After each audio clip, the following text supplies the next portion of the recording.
तर नमस्कार, मी शिवांगी आणि तुमचं आपल्या व्लॉग्सवर मनापासून स्वागत. तर आज आहे शुक्रवार आणि आज असते देवीची पूजा.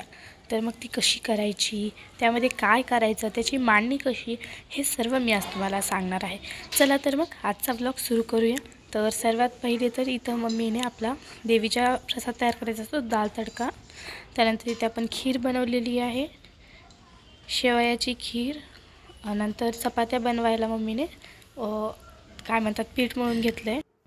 भाजी पण बनवली आहे. तर मी थोड्या वेळ बाहेर गेले होते, तर नंतर आल्यावर बघितलं तर मम्मीने चपात्या बनवायला सुरुवात केली होती.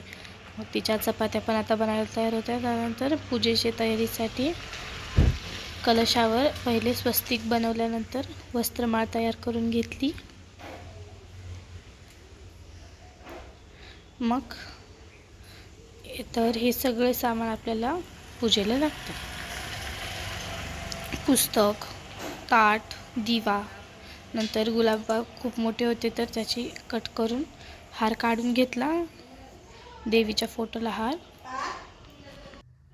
पाट मांडण्याच्या आधी पाटाखाली एक स्वस्तिक काढून घ्यायचं.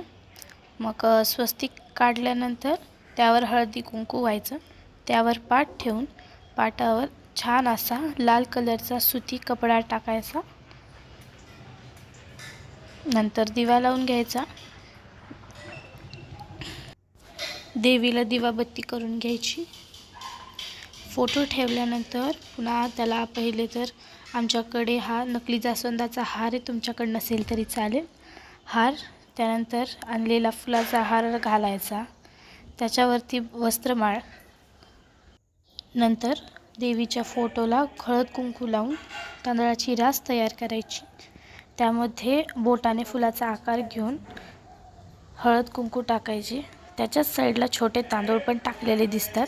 कलशामध्ये हळद कुंकू, फूल आणि एक सुपारी आणि एक सिक्का टाकून त्यामध्ये 6 पानांची रास तयार करून त्या फुलावर ठेवायची. त्या कलशामध्ये वाटी ठेवून त्यामध्ये सोन्याचे दागिने किंवा ते नसेल तर एक शिक्का टाकला तरी चालेल.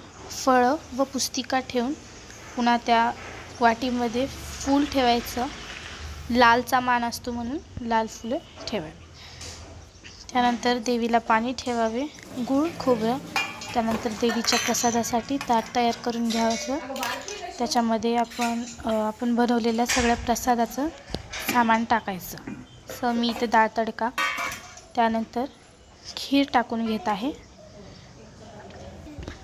त्यामध्येच भाजी सगळं बनवलेलं एकाच ताटामध्ये ठेवून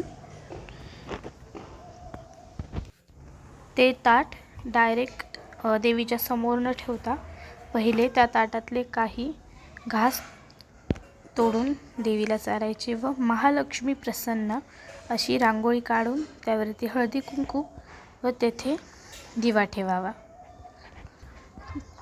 त्यानंतर सांगितल्याप्रमाणे ताटातील काही घास फोटोला लावून ते ताट देवीसमोर ठेवून द्यावे. पुस्तिका ठेवलेली घ्यायची व वाचायला सुरुवात करायची. पुस्तिका वाचल्यानंतर देवीची आरती.